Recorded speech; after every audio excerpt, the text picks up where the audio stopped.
अस्सलाम वालेकुम and welcome to game set match. I hope आप लोग खैरियत से होंगे और अच्छे से अपना ख्याल रख रहे होंगे एंड आई होप आपका वीकेंड बहुत अच्छा गुजरा होगा। So first show of the week और बहुत सारी बातें होंगी, बहुत सारी डिस्कशन होगी। हमने सोचा था क्रिकेट पे बात नहीं करेंगे मगर बहुत इंपॉर्टेंट खबर है क्रिकेट पे, तो उस पर भी बात जरूर करेंगे, बट और स्पोर्ट्स के हवाले से भी डिस्कशन होगी। मैं हूं सवेरा पाशा और मेरे साथ मौजूद हैं Adil Azhar, Assalamu alaikum and good evening आप सबको। Of course a very somber day for Pakistan today for the incident that happened in Peshawar, लेकिन जैसे कि होता है स्पोर्ट्स जनरली एक डिस्ट्रैक्शन के तौर से हेल्प करता है। नेचुरली जो नुकसान हुआ उसका तो मदावा नहीं हो सकता, but our sympathies are there with the people of Peshawar and the people who have lost their loved ones. Allah ताला पाकिस्तान की हिफाजत करे और वो जो बुरी खबरों का सिलसिला ऐसा लगता है स्पेशली इस हवाले से ख़त्म हो गया था, वो बंद ही रहे। चलें जी, अपने प्रोग्राम का एज ऑलवेज हम स्टार्ट करते हैं व्हाट्सएप इन स्पोर्ट के साथ। बहुत सारी खबरें हमारे पास आजकल because a lot happened over the weekend, so over to Savera. बिल्कुल जी, व्हाट्सएप इन स्पोर्ट्स में सबसे पहले हम बात करेंगे पाकिस्तान क्रिकेट बोर्ड के हवाले से। तो Pakistan cricket board management committee के सरबराह नजम सेठी मिकी आथर को कौमी टीम का कोच बनाने पर बजिद है और ऐसे वैसे बजिद नहीं है, बिल्कुल भरपूर बजिद है, क्योंकि Mickey Arthur English county Derbyshire के साथ 2025 तक जो है वो मुआहदे में है, जिसको वो छोड़ना नहीं चाहते, लेकिन वो कौमी टीम के साथ भी मुंसलिक होने के लिए रजामंद हो गए हैं। इसी के साथ अगर मैं कहूँ कि पीसीबी पर ये पुर उम्मीद है कि मिकी आथर जो है वो जो भारत में वर्ल्ड कप होगा उसमें टीम के साथ ज़रूर दस्तयाब होंगे, मगर उससे पहले न्यूजीलैंड के ख़िलाफ़ जो सीरीज़ कौमी टीम ने खेलनी है मिकी आथर उसमें दस्तयाब नहीं होंगे और उनकी जो मुंतखब करदा उनके कोचिंग टीम है, कोचिंग टीम असिस्टेंट जो होगा वो इसमें कोचिंग के सिलसिले में उस वक्त टीम के साथ होंगे, विच मीन्स ऑनलाइन कोचिंग करेंगे मिकी आथर टीम पाकिस्तान की, और वो सिर्फ जब भारत जाएगी टीम वर्ल्ड कप के लिए तो उस वक्त वो टीम के लिए दस्तयाब हो। नई नई बातें हो रही हैं पाकिस्तान क्रिकेट में। चलें इस पर आज तफसील से ज़रा इस टॉपिक के ऊपर जो नज़र डालेंगे, लेकिन बहरहाल जी PSL 8 के आगाज़ से कबल कोयटा में 5 फरवरी को एक एग्जीबिशन मैच होने वाला है बुख्ती स्टेडियम में। हमने अपने फ्राइडे के प्रोग्राम में इस हवाले से जो सेक्रेटरी स्पोर्ट्स हैं बलूचिस्तान, उनसे भी आपकी गुफ्तगू, उनसे हमारी जो गुफ्तगू थी आपको सुनवाई थी।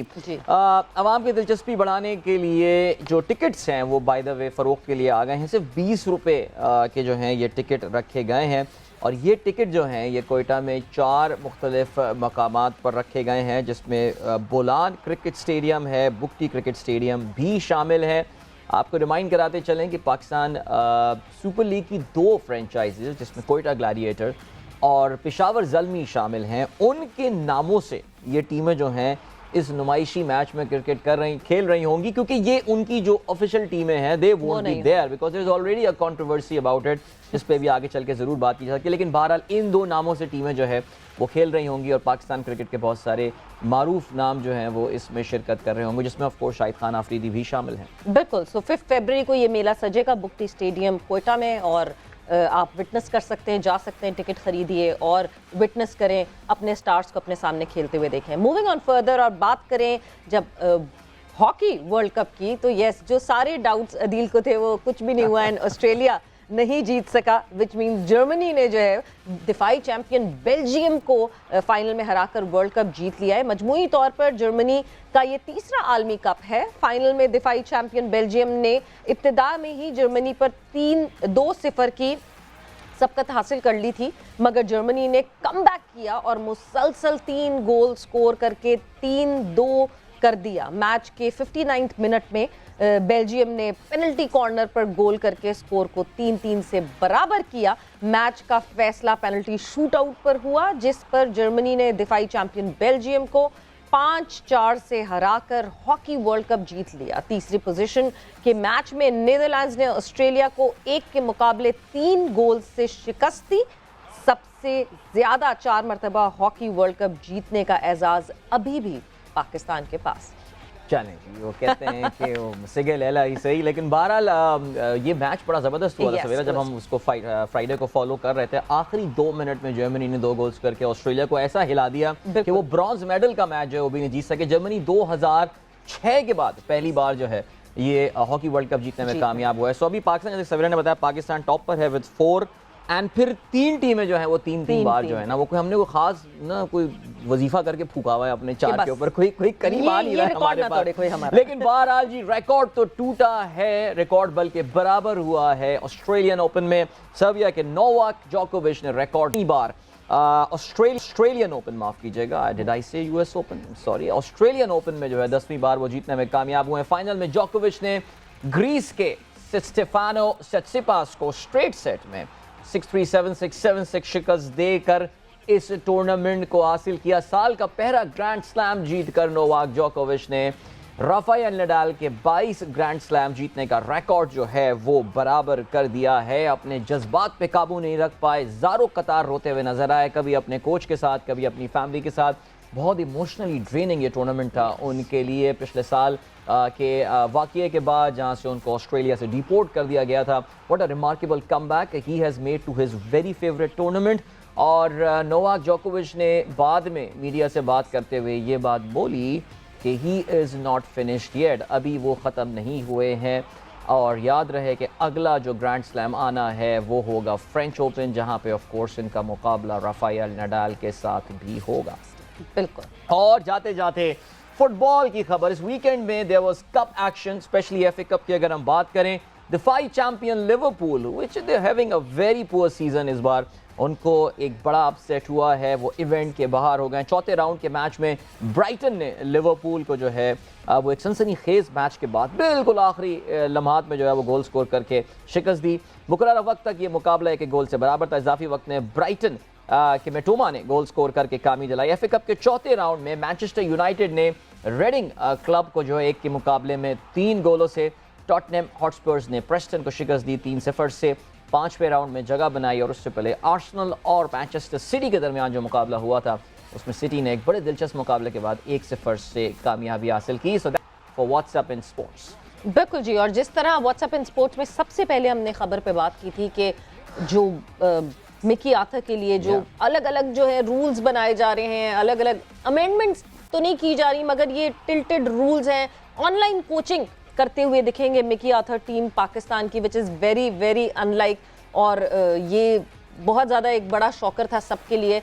बट ये खबर जब आज सामने आई, क्योंकि बातें हो रही थी बहुत अरसे से, जब से जो है नजम सेठी साहब जो हैं वो पाकिस्तान क्रिकेट बोर्ड के जो चेयरमैन बने थे, तब से जो है वो ये सारी बातें हो रही थी कि मिकी आर्थर से बात हो रही है and Mickey Arthur is trying to find a middle way.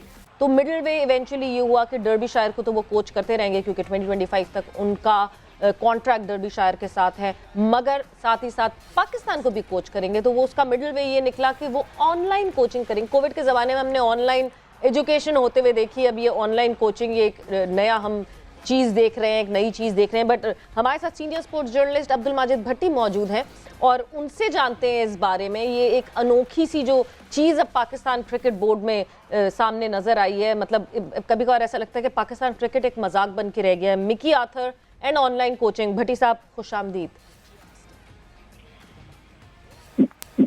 Hello जी भट्टी साहब खुशामदीद। भट्टी साहब, गेम सेट मैच में मिकी आर्थर ऑनलाइन कोचिंग। देखें, बहुत शुक्रिया आपका और आपके चैनल का कि आपने एक बार फिर मदू किया कि ये बेसिकली कोरोना की आपने जो बात की ना, उस जमाने में वर्क फ्रॉम होम की इस्तेलाह आई थी। yes. तो मैंने उसी को सामने रखते हुए आज खबर ये दी कि मिकी आर्थर जो है वो वर्क फ्रॉम इंग्लैंड करेंगे। तो ये वाकई आपने कहा कि हाईली अनलाइकली है, लेकिन हाईली अनफॉर्चुनेट है कि क्या पाकिस्तान में क्रिकेट जो है वो मिकी आर्थर के गिर्द ही घूम रही है। दुनिया में कोई ऐसा कोच नहीं है जो पाकिस्तान टीम के लिए कोचिंग करे। तो देखिए, है तो बहरहाल एक नया तजर्बा। आपने अनोखी बात की, मुझे तो लग रहा है कि शायद वो कोचिंग में अनोखे लाडले बन गए कि हम बार बार मिकी आर्थर की तरफ ही देखते हैं। अगर मिकी आर्थर देखें, उनकी पाकिस्तान क्रिकेट के लिए सर्विसेज हैं, उनको कोई ना नहीं सकता। मिकी आर्थर आएंगे, पाकिस्तान टीम को फायदा होगा, लेकिन वो अपनी शराइत पे आना चाहते हैं। वो जो एक डर्बीशायर काउंटी से कॉन्ट्रैक्ट कर बैठे थे, जो अपने नजम सेठी साहब की चंद दिन पहले लाहौर में प्रेस कॉन्फ्रेंस थी, उन्होंने कहा कि हमारे 90% उनके मामला तय हो गए। परसों रात को सेठी साहब एक तकरीब में मुझे मिले तो उन्होंने कहा कि अगले 1 से 1.5 हफ्ते में हम सारे मामला जब फाइनलाइज हो जाएंगे उसके बाद अनाउंस करेंगे। तो जो मैंने फिर उसके बाद चेक किया, यही पता चल रहा है कि जो फ्यूचर टूर प्रोग्राम है आईसीसी का, वो पीसीबी ने मिकी आर्थर के सामने रख दिया। मिकी आर्थर उसमें से मुख्तलिफ सीरीज और मुख्तलिफ टूर्नामेंट जो है वो मार्क करके पीसीबी को बताएंगे कि यहाँ वो अवेलेबल है, यहाँ अवेलेबल नहीं है। मिकी आर्थर का जो असिस्टेंट होगा उनकी गैर मौजूदगी में वो भी कोई गैर मुल्की होगा, वो सारे मामला चलाएगा। वर्चुअल कोच की हैसियत से मिकी आर्थर इंग्लैंड में जब डार्बीशायर के लिए मसरूफ होंगे, उस कोच को, पाकिस्तानी प्लेयर्स को और दीगर जो कोचिंग स्टाफ है उसको वक्तन फवक्तन हिदायत देते रहेंगे कि आपने क्या करना है। और 2 पाकिस्तानी कोचेस जो हैं वो भी सुना है कि मिकी आर्थर और उनके असिस्टेंट के साथ लगाए जा रहे हैं ताकि वो इनके साथ रहकर ग्रूम हो। लेकिन मुझे जो अब एक इसमें सबसे ज्यादा तशवीश की बात नजर आ रही है, जब पिछली बार मिकी आर्थर आए थे पीसीबी ने एक पूरा प्रोसेस रन किया था। उस प्रोसेस में कोच कमेटी बनी थी, उस कमेटी ने इंटरव्यूज किए, लोगों को शॉर्टलिस्ट किया, जो शॉर्टलिस्टेड कोचेस थे उनको इंटरव्यू करके फिर मिकी आर्थर का अपॉइंटमेंट किया। फिर जब मिकी आर्थर हटे उस वक्त मिसबाउल हक आए थे, उस वक्त भी जो कमेटी थी उसने यही प्रोसेस किया था। लेकिन इस बार तो बहरास पाकिस्तान क्रिकेट बोर्ड बगैर किसी प्रोसेस को रन किए ये पूरा मामला कर रहा है। तो अल्लाह करे कि मिकी आर्थर बाहर बैठ के भी पाकिस्तान के लिए इतने कारगर साबित हो जाए। लेकिन अप्रैल में अभी जो न्यूजीलैंड के 5 T20 और 5 वनडे है उसमें मिकी आर्थर नहीं है। जुलाई में जब हम 2 टेस्ट खेलने श्रीलंका जाएंगे वहां वो नहीं होंगे, एशिया कप में नहीं होंगे। मेरा ख्याल में जो 50 ओवर का वर्ल्ड कप जब अक्टूबर में शुरू होगा वहां से मिकी आर्थर हमें फिजिकली पाकिस्तान टीम के साथ एक्शन में नजर आएंगे एज ए हेड कोच। हाँ भट्टी साहब, लग कुछ ऐसा रहा है जिस तरह 2 यारों में शर्त लग जाती है कि यार बस तू देख मैं तुझे करके दिखाऊंगा, और उन्होंने शायद कुछ ऐसा लगता है सिटी साहब कुछ ऐसे शर्त लगा कर आएंगे यार मैं जो है ना वो मिकी को मैं लेकर आऊंगा। और देखिए इससे 2-3 बातें एक तो क्लियर होती हैं। एक तो ये है कि आपने बड़ी अच्छी बात की और अच्छा रिमाइंड कराया कि मिकी की अपॉइंटमेंट हुई, मिसबा की अपॉइंटमेंट हुई, या फिर उसके बाद एक पूरे प्रोसेस गुजर के आपने जो है वो कोचेस को आप लेकर आते हैं। अब एक शख्स अपनी कॉल की बुनियाद पे या अपनी जिद की बुनियाद पे किसी को अपॉइंट करता है तो ये भी तो एक डिक्टेटोरियल फॉर्म ऑफ लीडरशिप हुई ना। यानी आपने कहा जी रमीज राजा बहुत ही आमिराना अंदाज से जो है पाकिस्तान क्रिकेट बोर्ड चला रहे थे, किसी का इनपुट नहीं लेते थे। Point number 1। पॉइंट नंबर 2, भट्टी साहब क्या दुनिया में कोई भी कोच अवेलेबल नहीं है या कोई फोन नहीं उठा रहा है इनका? ऐसा लग रहा है कोई पाकिस्तान के साथ काम करने को तैयार नहीं है कि आप इतनी रिडिकुलस टर्म्स पे काम करने को तैयार हैं मिकी के साथ। क्या कहेंगे भट्टी साहब इस पर आप? देखिए अदील साहब, अगर ये पोस्ट एडवर्टाइज करते तो हो सकता है कि दुनिया के मुख्तलिफ कोचेज जो हैं वो अप्लाई करते। इन्होंने अभी तक पोस्ट तो एडवर्टाइज नहीं की। इनके जहन में जो नाम था, जहां इन्होंने 2018 में क्रिकेट बोर्ड छोड़ा था उसी कोच को इन्होंने इस बार टारगेट किया। रिसेंटली जो मैंने इंटरव्यूज सुने, एंडी फ्लावर ने कहा कि मैं पाकिस्तान नहीं जाना चाहता, फिर टॉम मूडी ने कहा कि मेरा भी इंटरेस्ट नहीं है। दरअसल उसकी मुझे 2 वजूहात नजर आती हैं। एक तो ये आईपीएल में 2 महीने में इन कोचेस को इतने पैसे मिल जाते हैं कि पाकिस्तान 12 महीने में इनको इतने पैसे नहीं दे सकता। फिर हमारे यहाँ जो पॉलिटिकल अनसर्टेनिटी चल रही है, गालिबन ये कोचेस जो है यहाँ आने से घबरा रहे हैं। घबरा इसलिए रहे कि कहीं कल रिजीम चेंज हो गया, पीसीबी में लोग चेंज हो गए तो हमें भी रुसवा करके ना निकाल दिया जाए। ये पाकिस्तान क्रिकेट की हिस्ट्री रही है, क्या यही मुझे वजह नजर आ रही है। इसके अलावा तो कोई ऐसी वजह नहीं थी कि पाकिस्तान तो आपको पता है कि दुनिया की टॉप की टेस्ट प्लेइंग कंट्री है, जिसमें बाबर आजम खेलते हैं, जिसमें शाहीन शाह आफरीदी खेलते हैं, हारिस रऊफ खेलते हैं, मोहम्मद रिजवान खेलते हैं, दुनिया के बड़े प्लेयर्स इस टीम में खेलते हैं। लेकिन कोचेस बड़े नहीं आना चाह रहे, ये तो हो नहीं सकता। मेरा ख्याल हम पोस्ट एडवर्टाइज करेंगे तो बहुत सारे नाम सामने आ जाएंगे। बिल्कुल। और दूसरी बात ये भट्टी साहब, हम तो अभी ये बात कर रहे हैं कि भारत में जब भारत टीम जाएगी 2023 का वर्ल्ड कप खेलने तो उस वक्त तो मिकी आर्थर साथ होंगे। बट ये बात हम सबको याद रखनी चाहिए कि 2025 तक जो है वो उनका कॉन्ट्रैक्ट डर्बीशायर से, विच मींस क्या उसके बाद फिर वो ऑनलाइन कोचिंग की तरफ चले जाएंगे, फिर उनके असिस्टेंट जो है, मतलब आगे का कोई प्लान इस तरह नजर नहीं आता कि ऑनलाइन कोचिंग होती रहेगी, साथ साथ उनके असिस्टेंट ये करते रहेंगे। एक पॉइंट पे आके ऐसा लग रहा है कि इससे बेहतर था कि हम फिर अपना कोई लोकल कोच ढूंढना शुरू करते। क्यों हम इतना फिर ऑब्सेस्ड हैं कि एक कोच जो कि नहीं डर्बीशायर का कॉन्ट्रैक्ट छोड़ा पाकिस्तान टीम को कोच करने के लिए, तो ठीक है, फिर उसके बाद ये मिडिल वे ये तो नहीं निकालना चाहिए था। अच्छा सवेरा, आप और अदील इस चीज को बहुत अच्छे से समझते हैं कि बाहर के जो कॉन्ट्रैक्ट होते हैं ना, उसमें लीगल बाइंडिंग बहुत ज्यादा होती है। अगर बिल्कुल आपने हैंकी पैंकी वहां की तो वो फौरन आपको सू कर देंगे, आपको कोर्ट में ले जाके खड़ा कर देंगे बिल्कुल ऐसे। और मिलियंस ऑफ पाउंड जो है वो आपको पे करना पड़ेंगे। लिहाजा शायद ये चीज तो निकी आर्थर अफोर्ड नहीं कर सकते। अब अगर हम इंग्लिश सीजन को देखें, इंग्लिश सीजन मेरे ख्याल में अप्रैल के फर्स्ट वीक में या सेकंड वीक में स्टार्ट होता है और सितंबर के फर्स्ट वीक तक चलता है। तो तकरीबन ये 4-4.5 महीने का हर साल ये पीरियड है और 3 साल का मिकी आर्थर ने कॉन्ट्रैक्ट किया है। अब आप देखें कि एक ऐसा कोच जो 4.5 महीने एक टीम के साथ मुंसलिक है, फिर बाकी 7-7.5 महीने दूसरी टीम के साथ मुंसलिक है, तो उसकी वफादारियां, मैं कोई खुदा न खास्ता मिकी आर्थर के खिलाफ नहीं हूँ, लेकिन एक बात है कि जब आज आप डर्बीशायर को अहमियत दे रहे हैं और पीसीबी अपने कंफर्ट जोन में मिकी आर्थर को ही लाना चाहता है, तो मिकी आर्थर को तो चाहिए था कि भाई किसी न किसी तरीके से माफी तलाफी करके उस कॉन्ट्रैक्ट को खत्म कर देते, या तो फिर वो पीसीबी ये भी चाह रहा होगा कि भाई अगर वो वहां से भी पैसे कमाए तो यहाँ से भी हमें कम पैसों में अच्छा कोच मिल जाएगा।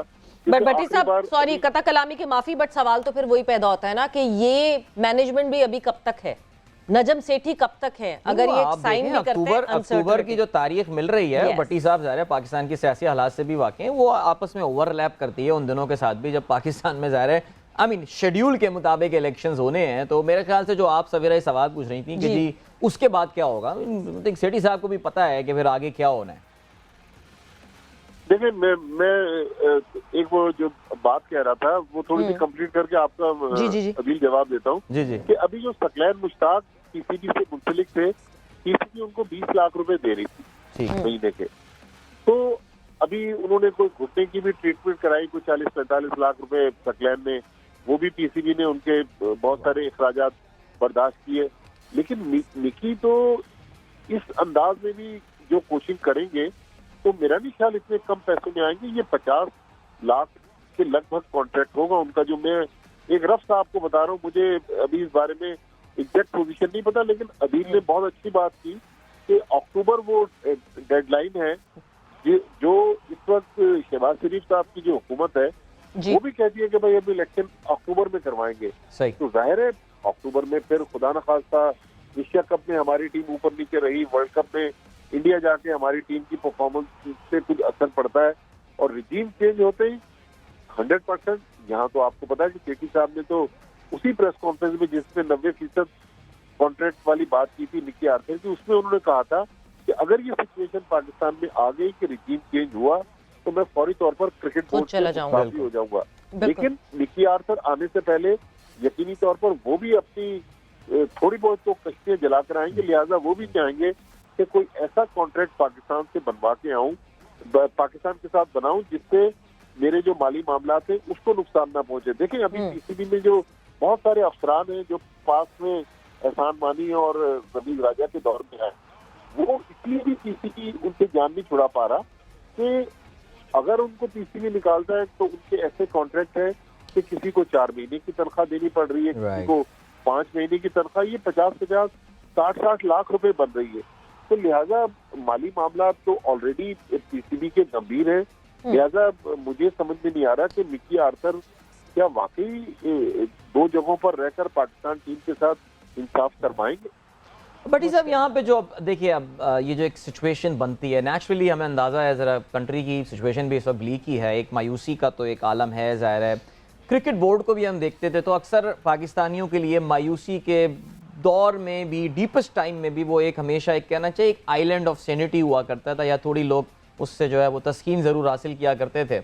लेकिन अब यहाँ पे ये सवाल बनता है, अब ये कुछ महीने लग गए हैं, 2 महीने शायद ऐसे 1.5 महीने में खासा टाइम हो गया है, ये जो क्रिकेट कमेटी आई है और ये जो एडमिनिस्ट्रेटर्स आए हैं और ये सारी चीज़ आई है, इनकी अब तक की परफॉर्मेंस पे आप क्या कहना चाहेंगे? What what is your take on that? यानी बस वो अभी तक तो ये लग रहा है कि बस जो हमसे पहले हो रहा था वो सब बड़ा गलत था, और ये सब यहाँ हम तक सही कि करेंगे। उन्होंने PSL 8 की टैगलाइन भी चेंज कर दी। वो भी उन्होंने कहा जी पता नहीं सारे सितारे हमारे को, जिस तरह उन्होंने कर दिया कुछ रोशन तारा टाइप। तो हैशटैग चेंज कर दिया एग्जैक्टली। तो बट इस अब तक की परफॉर्मेंस के हवाले से आपका क्या, हम तो आपको अंदाजा होगा थोड़े क्रिटिकल हैं जाहिर है, लेकिन आपका क्या कहना है इसके हवाले से अब तक?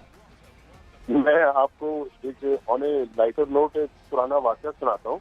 2005 के हम पाकिस्तान टीम के साथ इंडिया में थे। एक मोहम्मद खलील, उनका डेब्यू हुआ कलकत्ता में, उनके खिलाफ कोई 200-225 रन बन गए और खलील को हिट नहीं दे सके।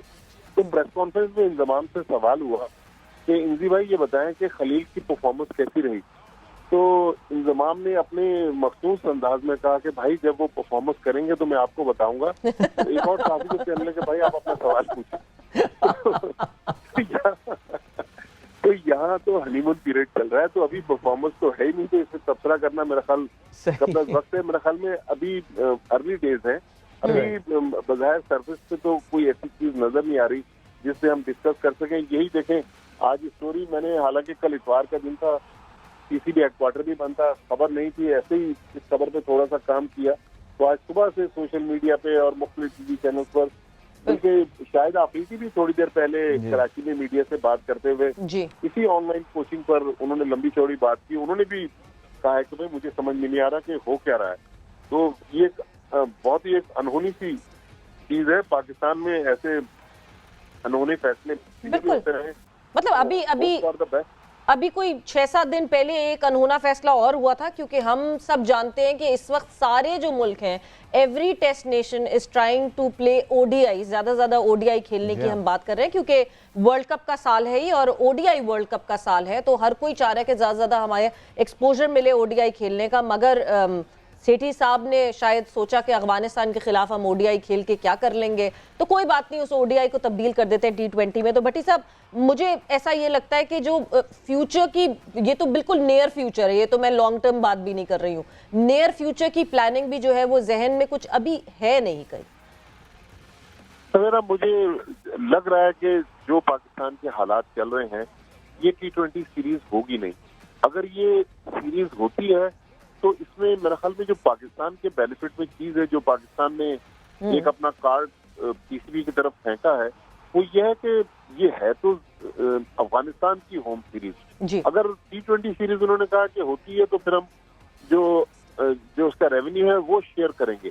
अब ये पता नहीं कि अफगानिस्तान इस पे एग्री करता है नहीं करता कि भाई अपनी वनडे सीरीज को T20 में कन्वर्ट करके पाकिस्तान को शेयर दे दे। फिर जो इस वक्त पॉलिटिकल सिनेरियो नजर आ रहा है, हमारे मुल्क की हालात आज जिस तरह का एक सानिया पेशावर में हुआ, मुझे नहीं लग रहा कि पाकिस्तान अफगानिस्तान की सीरीज नियर फ्यूचर में होगी। और भी एक और भी जो चीज़ अभी आई जा रही है, जो क्वेटा में एग्जीबिशन मैच भी हो रहा है, इस पे भी आपने, अगर सेठी साहब का, मेरा ख्याल से शायद आप भी उस तकरीब में होंगे भट्टी साहब, जहाँ पे सेठी साहब ने बड़ा क्लियरली ये बात बोली कि जी वो फ्रेंचाइज कह रहे थे कि जी हमारा नाम क्यों यूज़ कर रहे हैं आप, और खिलाड़ी वो अपने लाने को तैयार नहीं है बिकॉज वो बांग्लादेश प्रीमियर लीग में पार्टिसिपेट कर रहे हैं। तो ऐसा लग रहा है कि ये दोनों टीमों का नाम भी दे देना कि जी पेशावर ज़ल्मी वर्सेस कोयटा ग्लैडिएटर, ये भी सेठी साहब ने शायद अपना ही फेंक दिया, और बाद में अब जो टीम के ओनर्स हैं वो ये कह रहे हैं यार हमें आपने क्यों एंगेज कर दिया है। वहाँ पे कुछ इसी तरह का सिलसिला लग रहा है, अनप्लान्ड सी कोई सूरत हाल।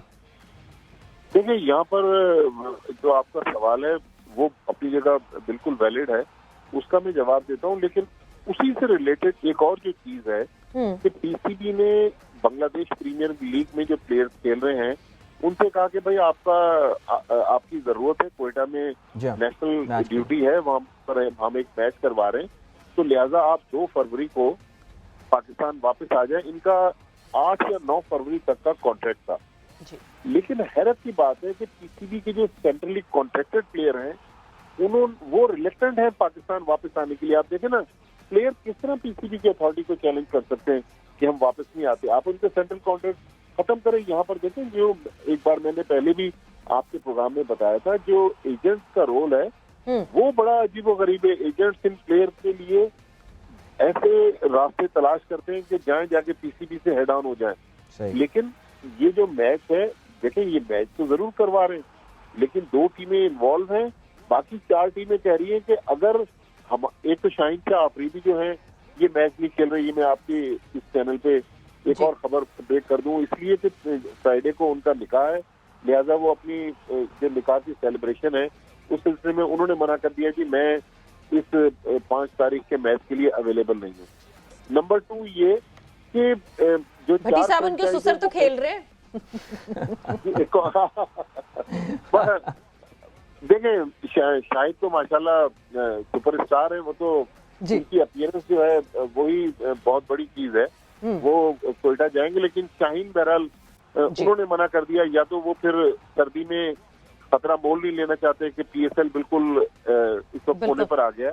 लेकिन जो असल चीज है, जो 4 फ्रेंचाइजीज हैं वो कह रही है कि जी हमने मुख्तलिफ कंपनीज के साथ स्पॉन्सरशिप के कॉन्ट्रैक्ट किए हुए, अगर इन 2 फ्रेंचाइज के शर्ट्स पहनकर टीमें खेलेंगी तो ऐसा ना हो कि हमारे प्लेयर्स जो हैं अभी हमारे स्पॉन्सर्स के साथ तो वो मंजर पर आई नहीं है पीएसएल से रिलेटेड मामला में, तो ये फ्रेंचाइज उनको वहां यूज कर ले। तो सेठी साहब ने अदील जो जिस तकरीब की बात कर रहे हैं, मैं बिल्कुल वहां था, उन्होंने वहां कहा कि अब हमारे पास इसका हल ये है कि ऐसी शर्ट्स वहां यूज की जाए जिसपे दोनों फ्रेंचाइजीज के लोगो ना हो। लेकिन सर पीसीबी इन मामला को अगर सोच समझ के आगे बढ़ाता, बजाय ये कि मीडिया में पहले आ जाता और पीसीबी उसमें बाद में कुछ इंटरेक्ट करता तो ये ज्यादा अच्छा था। लेकिन पहले पीसीबी ने इसको मीडिया में बात को ले आया और बाद इसको अब पीसीबी वाले किसी तरह हारून रशीद साहब कोशिश कर रहे हैं कि मामला जो है वो तय पा जाए। लेकिन अभी समझ में नहीं आ रहा कि ये मैच होगा, अगर होगा चले वो तो नेशनल इंटरेस्ट से होना चाहिए, लेकिन मेन प्लेयर्स जो हैं वो किस तरह इसमें पार्टिसिपेट करेंगे ये अभी तक सवाल है। शायद फिर उनकी शर्ट्स चेंज कर दी है। बट भट्टी साहब, जो आपने प्लेयर्स पॉइंट ऑफ व्यू से बात की, मैं एक प्लेयर की ज़बानी आपको एक चीज़ ज़रूर ये बता देती हूँ, क्योंकि देखें प्लेयर्स ने कॉन्ट्रैक्ट किया हुआ, अगर पाकिस्तान क्रिकेट बोर्ड से कॉन्ट्रैक्ट किया हुआ है तो दूसरी तरफ अपनी फ्रेंचाइज से भी कॉन्ट्रैक्ट किया हुआ है और बीपीएल का कॉन्ट्रैक्ट हुआ हुआ है। ये एक एग्जिबिशन मैच है जिसकी वेटेज जो है वो ना पाकिस्तान में किसी जगह आएगी, ना वो आईसीसी की किसी जगह वेटेज आएगी। सो वो प्लेयर्स ये कहते हैं कि हमने जो इंटरनेशनल कॉन्ट्रैक्ट्स किए हुए होते हैं फ्रेंचाइजीज के साथ, हमारी बात खराब हो जाती है, अगली दफा हमारा ट्रस्ट लेवल उनके साथ खराब हो जाता है। सो या तो हम जिस वक्त कॉन्ट्रैक्ट साइन कर रहे थे हमें उसी वक्त बताया गया होता कि जी इतने टाइम से इतने टाइम तक हम अवेलेबल होंगे तो बात होती, मगर अचानक से एक चीज रख देना हमारे सामने और हमसे कहना कि घर वापस आ जाएं सारी चीजें छोड़ के, कौन सी टीम फाइनल में जा रही है वो फाइनल में नहीं रिप्रेजेंट कर सकेंगे उस टीम को। सो एक प्लेयर पॉइंट ऑफ व्यू से आपको लगता है कि उनके साथ भी ज्यादती है ये? देखिए बिल्कुल ज्यादती है, इसलिए कि तकरीबन जो सुनने में आ रहा है 6 से 8 हजार डॉलर है वो नुकसान होगा प्लेयर्स का। बिल्कुल जाहिर है जब प्लेयर्स का नुकसान होगा तो वो चीज पुकार के करेंगे, या पीसीबी को चाहिए कि भाई इसमें सोच समझ के उनको वापस बुलाना चाहिए था, या तो फिर अगर मैच ही करवा रहे हैं तो जो पाकिस्तान में लोग मौजूद हैं उनके मुश्तमिल 2 टीमें बनवा के मैच करवा देते। जी हाँ नहीं बिल्कुल, आई थिंक ये जो 3-4 बातें अभी डिस्कस हुई हैं इस शो में पिछले तकरीबन आधे घंटे में, उससे काफ़ी हद तक क्लियर हो जाएगा कि इस वक्त पोजीशंस तो हाथ में आ गई हैं लेकिन अभी तक एक क्लियर कुछ भी नहीं है कि क्लियर कुछ भी नहीं है, प्लानिंग नहीं है। And I am sorry to say Sethi साहब की बिल्कुल जी पिछले उनके टर्म्स की बड़ी अचीवमेंट थी, सब कुछ थी, लेकिन अगर ये समझ लेना कि जी मैं बिल्कुल I can turn the clock back और मैं फिर एक बार फिर से 2018 में जो है वो वापस ले आऊँगा और चीज़ें बिल्कुल वैसी हो जाएंगी और मेरे क्या कहना चाहिए कि मेरे एक जुम्बुश कलम से या मुँह से निकली हुई बात जो है उस पर एक्शन होना शुरू हो जाएगा। आई थिंक खिलाड़ी भी मैच्योर हो गए हैं और भट्टी साहब ने जैसे बात की, आई थिंक जो एजेंट्स का रोल है किसी भी खिलाड़ी के लिए, which I really feel is good for these cricketers, कि किसी भी खिलाड़ी की तस्वीर कोई भी बैंक अपने इश्तेहार में लगा दिया करता था एंड ऑल, और अब वहाँ पे लीगल नोटिस जाते हैं कि आपने मेरे प्लेयर मेरे कॉन्ट्रैक्टेड प्लेयर को किस तरह, बल्कि अच्छी बात यह है कि अब क्रिकेट से और स्पोर्ट में भी ये वाली चीज आ गई है, एजुकेट कर रहे हैं वो हमारे बहुत अच्छी बात, वरना हमारे प्लेयर्स कहाँ क्लॉजेस पढ़ते थे इतने सारे और कहाँ साइन करते थे, तो एजुकेट तो कर रहे हैं एजेंट्स। वो प्रोफेशनलिज्म तो जाहिर है बिल्कुल अपनी जगह आ गया है। लेकिन भट्टी साहब अगर आप देखें तो हमारे, अगर हम अपनी जर्नलिस्ट फ्रेटर्निटी में भी बात करें तो हमेशा की तरह वही 2 ग्रुप्स बन गए हैं और एक ग्रुप है जो कि जी बस सेठी साहब छाए हुए हैं, क्या ज़बरदस्त हैं, और सुने जी तमगे वमगे भी मिल रहे हैं उनको और ये सारी चीज़ें चल रही हैं। दूसरा एक ग्रुप है जो ज़ाहिर है लगा हुआ है, तो हम भी तो अग्री नहीं करते किसी चीज़ में, या ये एक इस इंडस्ट्री का है, ये हमेशा एक प्रो और एंटी ग्रुप होगा।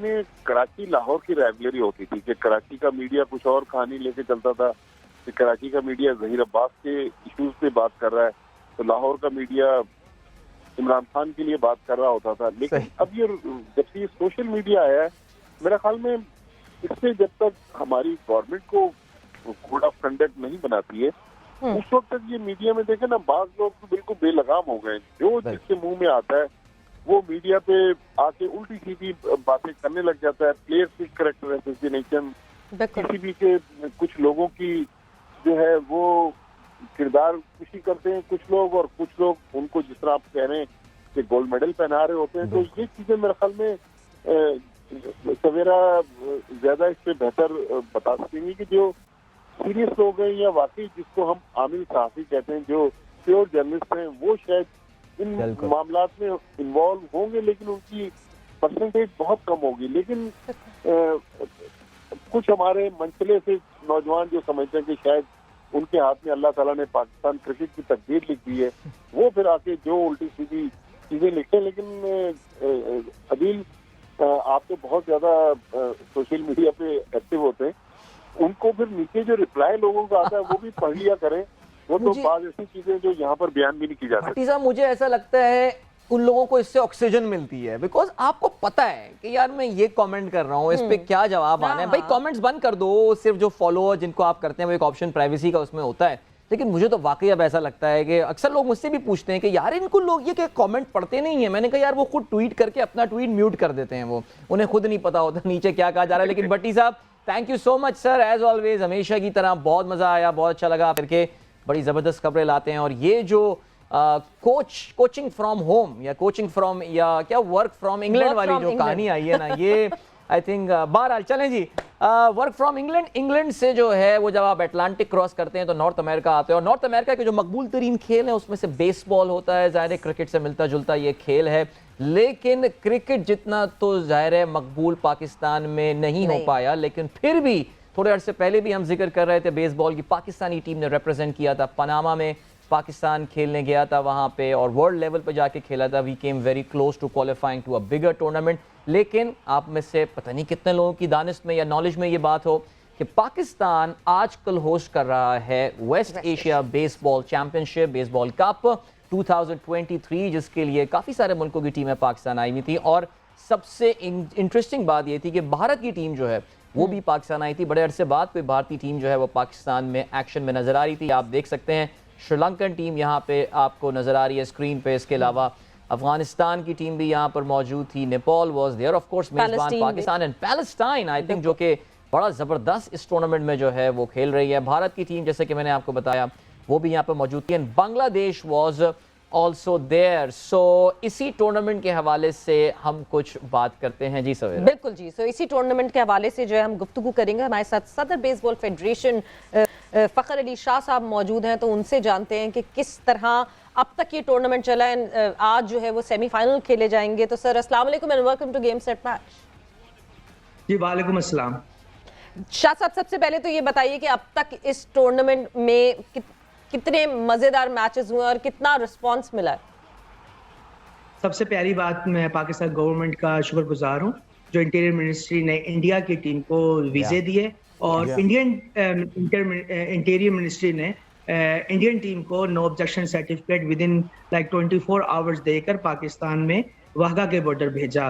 जो 8 साल के बाद जो बेसबॉल की टीम, ये पहले भी आते थे लेकिन अब 8 साल के बाद ये टीम आई है और पाकिस्तान में ये एक गुड स्टेप है कि इंडियन कोई टीम पाकिस्तान में आई है और वीजे मिले। तो इवेंट बहुत अच्छा जा रहा है। हमारे लास्ट 10 सालों में पहली बार 7 मुल्कों की टीमों ने पार्टिसिपेट किया है वेस्ट एशिया कप के अंदर, जिसके अंदर फलस्तीन, इंडिया, श्रीलंका, नेपाल, पाकिस्तान और अफगानिस्तान थे, जिस तरह आपने पहले बताया। और सबसे प्यारी बात ये, इसके अंदर जो फलस्तीन की टीम है उसने अपसेट किया है डिफेंडिंग चैंपियन श्रीलंका को हराया है। हाँ, यह बहुत अच्छा उन्होंने पार्टिसिपेट किया, उनको फुल सपोर्ट है अपने फॉरेन कोचेस की और उन्होंने बड़ा अच्छा पार्टिसिपेट किया। ये इवेंट बहुत हमारे लिए इम्पोर्टेंट था। कोविड की वजह से 3 सालों में इंटरनेशनल एक्टिविटीज नहीं हो रही थी और वेस्ट एशिया की जो रैंकिंग पॉइंट्स से मिलते हैं सब कंट्रियों को सबसे ज्यादा होते हैं। जो यूरोपियन कंट्री और नॉर्थ अमेरिकन कंट्रीज अपने हिस्से के मैच खेल चुके थे और पाकिस्तान और एशियन कंट्रीज नहीं खेल रहे थे, तो ये आफ्टर 3 इयर्स ये इवेंट हुआ, जिसकी वजह से जो ये 7 मुल्क हैं इनको सबसे ज्यादा वर्ल्ड रैंकिंग में फायदा होगा। और इवेंट बहुत अच्छा जा रहा है। आज बारिश होगी, जिसके जो मैचेस हैं वो कल होंगे। कल हमारा ये फलस्तीन और बांग्लादेश अपना सेमीफाइनल 10 बजे खेलेगा और 1 बजे पाकिस्तान और श्रीलंका का मैच होगा। तो हम उम्मीद करते हैं इंशाल्लाह हम पाकिस्तान टीम अच्छी खेलेगी और फाइनल में जाएगी। बट श्रीलंका की टीम बड़ी स्ट्रांग है। दे हैव जापानीज कोच जो इनको 1 साल से ट्रेनिंग करा रहे हैं। साथ साथ सबसे प्यारी बात यह कि एक अच्छा इवेंट पाकिस्तान में होना एक अच्छी बात है कि फॉरेन टीम्स का पाकिस्तान में आना, और हमारा ये जो मैच है नॉर्थ अमेरिका और बाकी जगह पर लाइव स्ट्रीम भी हो रहा है, देखा भी जा रहा है, और दुनिया से बहुत पॉजिटिव और प्यारी बातें हमारे पाकिस्तान के बारे में कही जा रही है। शाह साहब, ये भी जरा बताइए, पाकिस्तान टीम की माशाल्लाह कारकर्दगी अच्छी ही है, जो हम माशाल्लाह अब इसके सेमीफाइनल में भी पहुंच गए और अल्लाह करे हम डिफेंडिंग चैंपियन को शिकस्त भी दें। लेकिन ये बताइए कि अब से थोड़े अर्से पहले जो हमारी टीम सेंट्रल अमेरिका गई हुई थी खेलने, तो क्या ये वही लड़के हैं, कोर वही है टीम का जो पाकिस्तान को रिप्रेजेंट कर रही है? बिकॉज वहाँ तो मुझे याद है, मैं आपका ट्विटर हैंडल फॉलो करता हूँ, तो वो कोचिंग स्टाफ भी कुछ अमेरिका से आया हुआ था एंड ऑल। सो यहाँ पे क्या ये वही टीम है या कुछ तब्दीलियां इसमें की गई हैं जो इस टूर्नामेंट में खेल रही है? इसमें हमने तकरीबन 40% चेंजिंग की है। जो हमारा पूरा स्टाफ है वो पाकिस्तानी है, और इसके अंदर सारे खिलाड़ी हमारे वही हैं जो पाकिस्तान में ही प्रैक्टिस कर रहे थे, और वहाँ पे हमारी टीम बहुत स्ट्रॉन्ग थी कि हम वहां पर वो जो वर्ल्ड के अंदर बेस्ट टीम्स खेलती है हम उनके साथ मैच खेल रहे थे। अभी ये हुआ है कि जो बकाया टीमें हमारी जितनी आई हैं सारी, उन सब के साथ फॉरेन कोचिंग स्टाफ है, जो 3 से 4 अपने जापानीज कोच, अपने अमेरिकन कोच, बांग्लादेश के साथ अमेरिकन कोच है। लेकिन हम ये समझते हैं कि इस बार क्योंकि फंड हमारे पे इतने ज्यादा नहीं थे, स्पॉन्सर आपको पता है जो भी गेम्स है पाकिस्तान में वो सिर्फ इसलिए डिक्लाइन हो रही है क्योंकि उनको स्पॉन्सर नहीं मिल रहा। जैसे हमारी नेशनल गेम है वो भी एक डिक्लाइन की तरफ चली गई है। मैं समझता हूँ कि स्पोर्ट्स के ऊपर, क्योंकि कॉर्पोरेट सेक्टर जिस तरह दूसरे मुल्क के अंदर कॉर्पोरेट सेक्टर अपनी नेशनल टीम को सपोर्ट करता है, वो पाकिस्तान में नहीं है। लेकिन हम समझते हैं कि हम इवेंट अगर जब कराएंगे, इस वजह से हमें maybe after take time 6 to 12 month, तो कॉर्पोरेट सेक्टर बेसबॉल में इंशाल्लाह जो मैं कोशिशें कर रहा हूँ, आप पाकिस्तान को बहुत प्यारी एक अच्छी न्यूज आ रही है। आज सीईओ बेसबॉल यूनाइटेड जो लीग इंट्रोड्यूस हो रही है दुबई के अंदर, उसके सीईओ आए हैं जो हमारे से एमओयू कर रहे हैं, जो पाकिस्तान के बच्चों को इंशाल्लाह सिलेक्ट करेंगे। साथ साथ जो 6 और मुल्क है उनके बच्चों को भी मौका देंगे।